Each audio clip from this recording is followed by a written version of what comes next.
Dua mantan penyidik Komisi Pemberantasan Korupsi atau KPK membongkar dugaan keterlibatan mantan Ketua KPK Firly Bahuri dalam perkara Hasto Kristianto. Mantan penyidik KPK tersebut adalah Novel Baswedan dan Ronald Sinyal. Menurut Novel, Hasto dan Harun sejatinya juga menjadi target OTT. Namun perbuatan Firly Bahuri yang saat itu menjabat sebagai Ketua KPK membuat Hasto dan Harun lolos dari operasi senyap lembaga anti rasuah. Saat itu Firly Bahuri malah mengungkap adanya giat penangkapan terhadap Wahyu Setiawan dan sejumlah pihak lainnya kepada media. Novel mengatakan perbuatan Firly yang membocorkan ke media tersebutlah yang membuat Hasto dan Harun Masiku berhasil lolos dan menghilangkan bukti alat komunikasi mereka. Sementara itu, Ronald Paul Sinyal menyebut Firly menyebabkan tidak jadinya penggeledahan di kantor DPP PDIP pada 2020 silam. Ronald masih ingat ucapan Firly untuk tidak menggeledah kantor DPP PDIP waktu itu. Ronald mengatakan saat itu ada upaya menghalang-halangi yang dilakukan Firly yang saat itu masih memimpin. Diketahui Ronald Paul Sinyal adalah mantan penyidik KPK. Ia diberhentikan secara hormat pada September 2021 bersama 55 pegawai nonaktif KPK lainnya karena tak lolos tes wawasan kebangsaan atau TWK.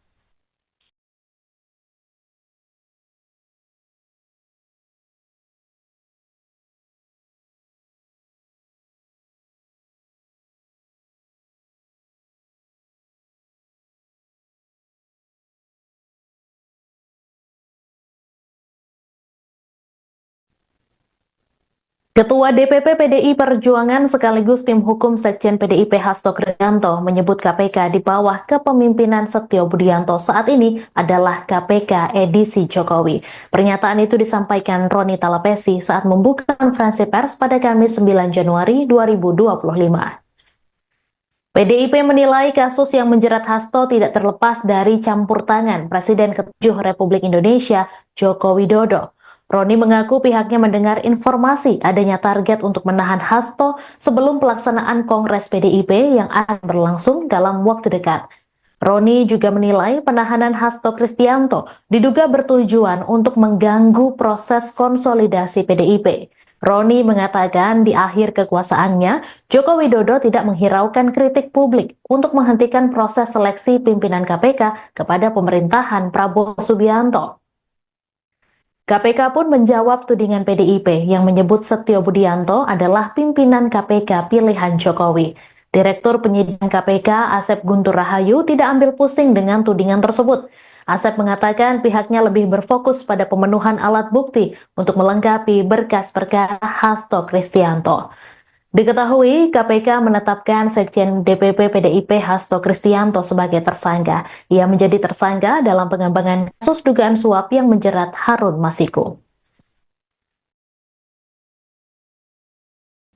Sekjen PDI Perjuangan Mas Hasto Kristianto akan menyampaikan update atau beberapa hal terkait dengan perkembangan dari pendampingan kami dan Sekjen PDI Perjuangan Mas Hasto Kristianto. Sini dihadiri oleh Pak Magdir Ismail, kemudian ada sebelah kanan ada Bung Alfon Kurnia Palma, kemudian ada beberapa hal. Yang pertama yang ingin kami sampaikan kepada publik, kami mendengar informasi bahwa Sekjen PDI Perjuangan Mas Hasto Kristianto ditarget akan ditahan sebelum Kongres PDI Perjuangan yang akan berlangsung dalam waktu dekat. Kedua, penahanan Sekjen PDI Perjuangan Mas Hasto Kristianto kami duga tujuannya untuk mengganggu proses konsolidasi Partai Demokrasi Indonesia Perjuangan. Penahanan ini juga dimaksudkan untuk menekan PDI Perjuangan agar tidak lagi bersuara kritis terhadap perusakan demokrasi dan konstitusi yang dilakukan. Tim hukum DPP PDIP mengungkap sejumlah keganjilan yang dilakukan KPK dalam memproses kasus Sekjen Hasto Kristianto. Ketua DPP PDIP Roni Talapesi mengatakan kejanggalan pertama ketika KPK memeriksa mantan penyidiknya sendiri. Ia juga melihat adanya upaya KPK mendramatisasi penggeledahan yang secara substansi penyidik tidak menemukan apa-apa. Di mana KPK membawa sejumlah koper meski barang bukti yang dibawa hanya buku catatan dan flash disk. Tak hanya itu, Roni juga menyinggung soal kebocoran surat perintah penyidikan atau sprindik yang bahkan juru bicara KPK sendiri tidak tahu.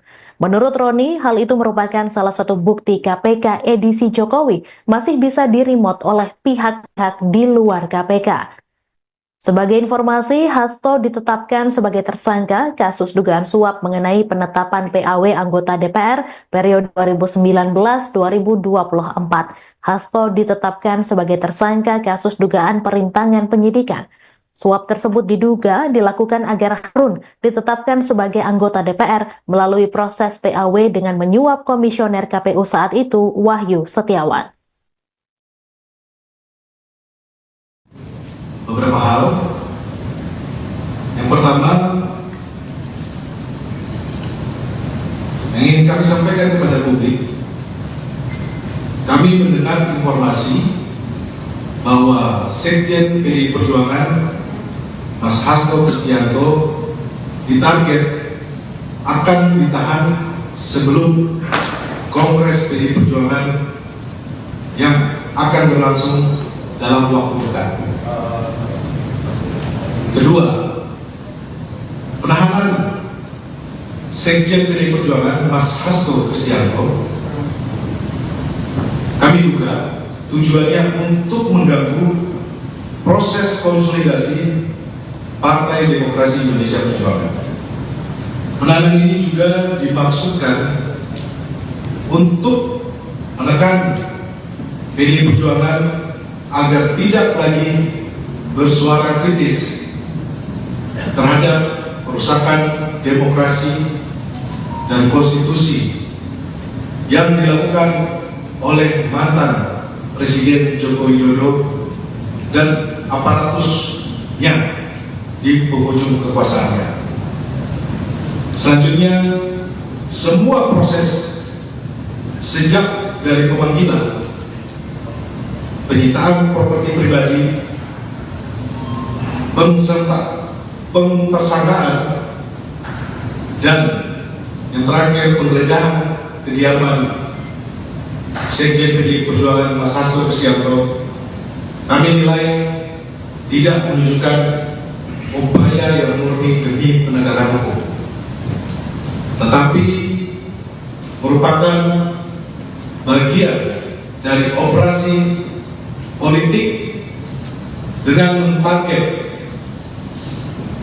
mengganggu atau mengaut-ngaut internal partai menjelang Kongres.